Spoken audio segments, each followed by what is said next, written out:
Hey, Anton, welcome to the show. Rachel, thanks for having me on. Well, let's dive in. Tell us a little bit about you and what you do. Yeah, so my name is Anton Krecic. I am the founder and CEO of 7 Weeks Coffee, and we are America's pro-life coffee company on a mission to fund the pro-life movement one cup of coffee at a time and save lives. We do that by donating back 10% of every sale. So really just empowering consumers to make a difference with their purchase. And that small decision, just over 4 years into this business now, has led to over $1 million donated to pro-life causes and pregnancy care centers across the U.S. That's amazing. So, how did you get into that? I got into it with a passion for business. Looking back, I've always had a passion for entrepreneurship and business. And, there's a lot of touch points, throughout my story where I see how God was kind of leading me in this direction. But I actually started 7 Weeks Coffee, if you can believe it, 2 weeks after I got married. I called my wife and said, "Hey, I got this idea for a pro-life coffee company. What do you think?" And it definitely caught her off guard. And she was like, "Wait, what? You want to start a company now? We just got married." I'm like, "No, this is a great idea. There's no one doing it." And that's really the genesis of it. I Googled pro life coffee and nothing came up. This was September of 2021. And I was, it was during the time of, just coming out of the tail end of COVID. There was a lot of corporate activism, especially from left-wing ideologies in very like anti-Christian agendas. And I think a lot of consumers are starting to get frustrated. And so this idea of like buying products from companies that support your values was like this growing trend. And I cared a lot about the pro-life movement. So I was like, is there a pro-life coffee company? Because coffee is a great way to kind of advocate for a cause, share a mission, and, hopefully support something you believe in. And it just did not exist. So I was like, you know what? I'm starting one. I'm going to start the pro-life coffee company. And yeah, that was just over 4 years ago. And I really just feel like I haven't stopped since. That's amazing. So, you found a niche, you found something that didn't exist before, and you found Right. what consumers really were looking for, buying something Right. that they could relate to and that they cared about. Mhm. What about the pro life movement is important for you?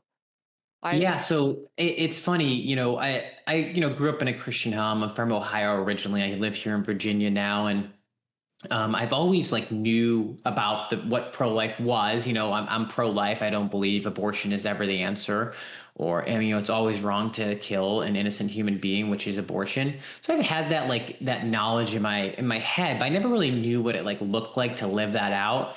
And it was in 2019 I graduated from college, and then after I graduated, I really was didn't know what I wanted to do for work and life and career. And that's kind of a whole nother story where what I thought what I'd be doing didn't work out. And I ended up interning at my church for the summer of 2019. It was one of the most impactful like few months upon my life where I just got to kind of sit before the Lord and just kind of hear from him and see what direction I should go at in life. And one of the things we did though was we had to visit our local pregnancy resource center, and I had no idea what it would be. I knew what it was. They support women who are facing unplanned pregnancies, but I didn't know what it would look like. And I was so like impressed upon my heart of the need that they have. Like we went to the local center, and I thought it'd be this kind of like bigger operation with a lot of staff. And it was a small little office with a few people and a couple volunteers. And they just tell you these like very heartwarming and heartbreaking stories, but mainly the people that they're just serving and saving lives in their community. But the need was so clear, like they barely have any money to give away all that they have. They rely on volunteers. And it's like, wow, there's this amazing, cause, but like such little attention or support or funding for it.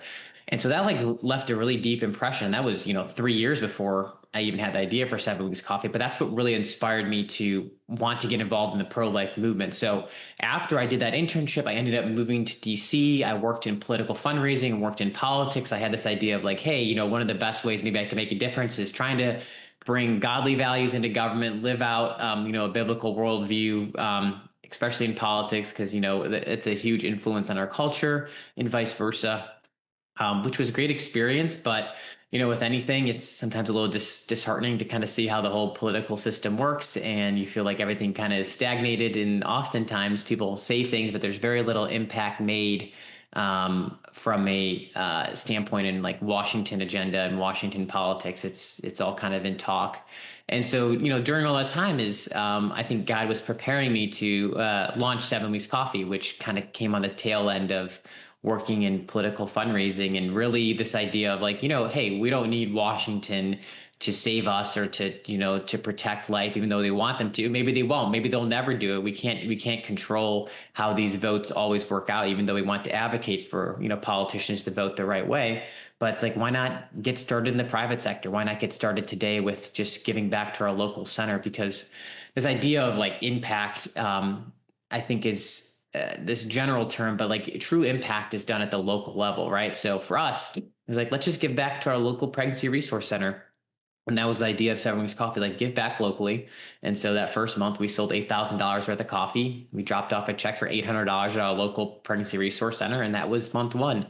And now we support, over 1,000 groups across the US and all 50 states. But that's really the origin of it, and my heart for the pro-life movement. And, hopefully we're making, an impact continuously in the local communities across the US. And that's what we want to be known for, is the impact we can have is, empowering people to support their local center, to support, the people in their community, because that's really what's going to make the biggest difference.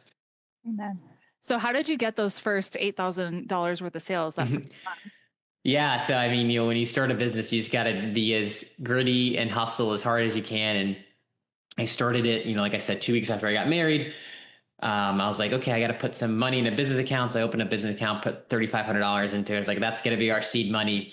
And then just got as crafty as I could, working in fundraising and politics. I had a decent amount of connection. So just, it's a great lesson, just leverage the context you have, reach out to people, that might be supportive of your mission. And we had an article written right away, and that really helped us get, publicized in the pro-life media. We went to March for Life, which is here in DC, near where I live. And so we were able to have a booth there and just tell people about what we're doing, saying, hey, we have this coffee company that's supporting pro-life causes. And people responded so well to it. And I think that's when I realized, like, oh, wow, this could be a big thing one day, because people were just so enamored by this idea. It literally did not exist. People loved the name and what we stood for. And we just had our own kind of like lane we were running in, if you so to speak. So it was awesome, just like hitting the ground running, just trying to go to conferences, meet people, like just getting out there. We still do a decent amount of conferences, but now we have more of our advertising program, things like that. But you can reach a lot of people just by getting out there to events, being present, and just working as hard as you can with a lot of grit. Were you familiar with other social entrepreneurship companies? That's a good question. I feel like I started learning about them very quickly after that. I was always aware of a lot of like entrepreneurs that I followed in general. Like I still do a lot of entrepreneurship podcasts, just listening about business. And so I've always was very inspired about wanting to build my own thing, work for myself. That was very attractive to me. Kind of control, so to speak, my career and what I want to do. And a lot of that is a blessing through entrepreneurship. So I think I've always had that deep down desire, to do the same. And, maybe it's funny in our culture where we're not even, sometimes entrepreneurship is like this afterthought, when it might need to be way more of a first consideration of like, is there a way to start something for myself on the side hustle, whatever, because entrepreneurship is such a blessing, to me, and it can be a blessing to so many people out there. So I try to absorb all the stuff I can for it. And it's definitely led to a lot of our growth for sure. That's amazing. Mhm. So you give 10%, is that right? Yeah. Yeah. It's not a great business model. When I first started, it's a funny story. I was like, oh, let's just give 10% of every sale. It's kind of like a tithe. And I literally didn't know much about business. I didn't know much about like, how that actually looks like, in terms of like finances for a business. And we started growing, and I was like, oh, wow, 10% of every sale is like a large portion of our profits. It's like 50% of our profits. It's a ton. Lord, how's this work? It's just like an actual thing we can like keep doing. Maybe I should change it. But I felt like convicted about it too. I was like, well, we started this way. Is there a way to keep it this way? And during that time is actually when I got laid off from my full-time job. So I was at this like very pivotal crossroads where I had this 7 Wings Coffee. It was a small thing at the time, but it was growing. Like it had this like potential looking back. Obviously, it was like turning into something a lot larger, but it wasn't there yet. I get laid off. And so I'm at like this crossroads where I was worried. I was like, okay, what am I going to do for work, career? I got to earn a living. I have, a wife. We need to, make ends meet. And she was working at the time as a nurse. And I remember just praying, Lord, um, and just praying to the Lord and saying, if you want me to keep this business model of donating 10% of every sale, you have to make it work financially for our family and business. Like this has to be a sustainable career. The business has to be profitable. I have to be able to earn a living and income from it. So I remember that like prayer and dynamic was like, Lord, I'll give you this if you just like make this work in the back end. Cause I believe the Lord like truly cares about our physical needs. Like it's not like an afterthought thought to him. Like for me to run this company means it has to grow, it has to be profitable. I have to earn a living from it. So that was all this conversation I had with the Lord. And that was right after I got laid off. And that's when I decided to go full time into 7 weeks coffee. It was the best thing that ever happened to me because that's when I was able to really go full steam ahead, focus directly on this passion and something that I truly cared about. And ever since then, we've been able to grow month over month. We've been able to be profitable month over month and be able to be sustainable and continue to give back that 10% of every sale. And sometimes I look up and I'm like, how does this still happen? Like, how does this business model happen? And it's really, maybe it's not even for everybody, but it's for us and it's what we want to keep doing. And we want to keep being generous. And that has led to over $1 million donated. It's truly astounding that we've hit that milestone just a few months ago. That's amazing. Many more millions to come. And Yeah, I believe that, right? it's so cool that you were obedient to keeping that 10% because when you run a business, 10% of like Right. that's a lot Yeah. uh, to keep a company profitable when you have all these like overhead expenses, all these things that you Mm-hmm. worry about, as well as paying yourself too. So Mm-hmm. the fact that you stayed true to that is incredible. And I'm sure the Lord's going to continue to honor that. That's so cool. Yeah, it's one of those things that since we started from the beginning, it was always just been a part of the business. So like everything kind of worked around it versus it being like the secondary afterthought. And that discipline has led us to have it a self-sustaining way to continue to do that. Amazing. What advice would you give to entrepreneurs who want to tie their business to a cause? Oh wow. I mean, there's so many things I can say. The first is um, this is going to sound a little contradictory, but to tie your business to a cause, you have to have a good business first. Because to actually make an impact for the cause, you have to have a product or service that customers are willing to pay for. And so it's really important that you don't trade off one for the other. For us, 7 weeks coffee, obviously we're a pro-life coffee company. That's our mission and we lead with that. But we don't just slap a sticker on a bag of coffee and assume consumers are just going to like it. We source and provide some of the best specialty coffee in the country. We have some of the best direct trade partners. We have an exceptional product that on itself will beat, I believe, anything else in the marketplace. So that is a very important part of your business. If you actually want to have an impact or support a certain cause or ideology, you can't just have a less than market product. You have to have a very good product. Then after that, you'll be able to really press into your cause and have a sustaining impact. It's easy to do something for a short period of time and for um, a quick win or and have very actual little long-term impact. But you have to mirror cause and product together because that's really what's going to give you lifelong success. And so yeah, that's how I answer it. You really need both. Yeah. Well, that's great. Yeah. Have you faced any challenges in building a faith-based brand in today's culture? Yeah, it's funny. We definitely have gotten our fair share of hate or nasty comments, but overwhelmingly it's been positive. And it's true. Like ours, a coffee brand, we're kind of eliminating half the potential consumers out there, but I'd like to more say we're empowering consumers and giving them a voice for people who really share this vision. And like just going back to what you're saying about like why it's important to have a cause because things are not neutral anymore. I mean, it's just the reality of business. It's the reality of where I think, especially large, Fortune 500 companies have gone in the direction of not just being politically neutral, but be politically active, giving to causes, supporting ideologies that I think are just very antithetical to the Christian worldview. And so, more companies that align and support a biblical worldview are needed. Yeah. Again, you have to have a great product, but I think it's more been exciting in terms of how many people feel just heard and like supported and like, oh, this company supports my views. That's refreshing for a change. And Mhm. so I think it's been really a gap we're filling. Yeah, absolutely. Um, what advice would you give for Christian entrepreneurs to boldly integrate their faith into their business?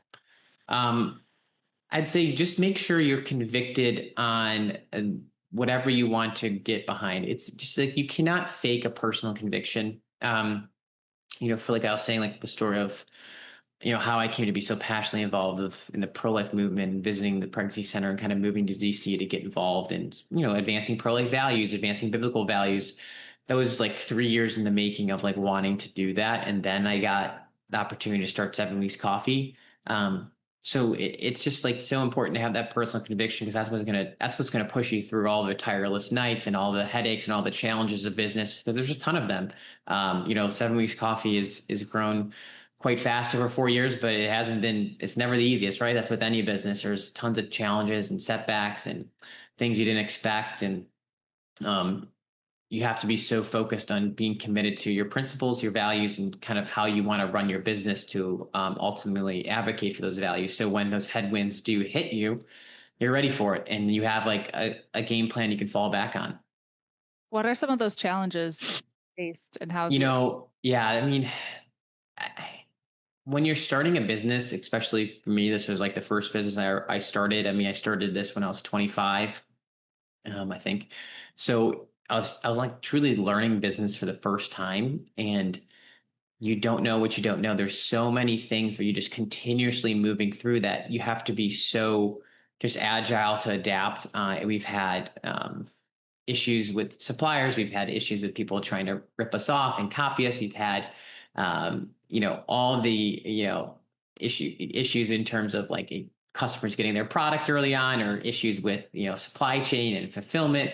And there's all these like constant headaches. So it does feel like you're putting out fires from time to time, and you're, just trying to keep your hair on. And it's not easy, but what I would say is like you have to have a stomach for it, right? Like entrepreneurship is one of the biggest, determining factors if you should be an entrepreneur, is if you have a stomach for just the unknown. And I can tell you this: my prayer from the beginning, and still it's now, is like, Lord, just help me make good decisions and keep me from making stupid ones, because it feels like sometimes you're at these crossroads, and you don't know exactly what to do, and so you're just giving it up to the Lord and praying that you just can honor Him in the decision. And that kind of framework has been the best way to face any problem, because you're always putting your faith first, and then especially honoring your principles as a business. Yeah, well, that's good. What's your Yeah. vision for 7 Weeks Coffee? Say that again. What's your vision, company? So, yeah, I think we're just getting started. We've raised $1 million. We've had over 100,000 customers now, which is amazing. But there's millions of pro-life Christians to reach. There's millions of more dollars I think we can donate. I think we can be the coffee for all Christian churches in this country, because so many obviously churches are taking a stand now for a biblical worldview and pro-life values. I think we can be their coffee supplier. I think we have a large opportunity to really press into that and be, one of the largest coffee companies for pro-life Christian Americans. I think that's where we want to go. But all that is within the framework of, we want to take steps that are sustainable. We want to take steps that are in line with within like the proper growth. And what I mean by that is we have to keep giving our 10% of every sale. And we can only do that if we're continuing to grow sustainably, continuing to be profitable, because we don't have outside funding. We have to continue to be self-sustaining. So we kind of grow within that like concept or boundary, if you will, because that's what really helps us to make sure we reach that next level. Then we can sustain that next level. If we don't do that, we could be shooting for things that could ultimately jeopardize the business, which I never want to do. Yeah, absolutely. Where can we buy coffee and connect with you? Yeah. All right. So 7weekscoffee.com, you can find it. We have tons of great coffees there from all over the world. And I'll just highlight that real quick, is like I was saying earlier, why it's so important to have a great product. And for us, we source all our coffee direct from farmers. So there's no middleman. It just simply means fair trade is here. Direct trade is the step above. It means we pay 3 times usually what fair trade requires. And there's no middleman. So fair trade can just simply mean there's a price that's kind of set. It's like a floor price, but it's not a sustainable price where farmers can truly make a living, make a legitimate wage, and truly impact their own communities. So we pay directly to them. There's no middleman, and that helps us create sustainable employment, have the best product. Obviously, it helps us source like the best coffee from over 6 different origins now, sometimes 7. and it's all on 7weekscoffee.com. So you can give it a try, and I guarantee it'll be the best coffee you've ever had. Amazing. I'm excited to try some. Well, Anton, Awesome. thank you so much for being here. I love what you're doing and I really appreciate your time. Awesome. Thanks, Rachel.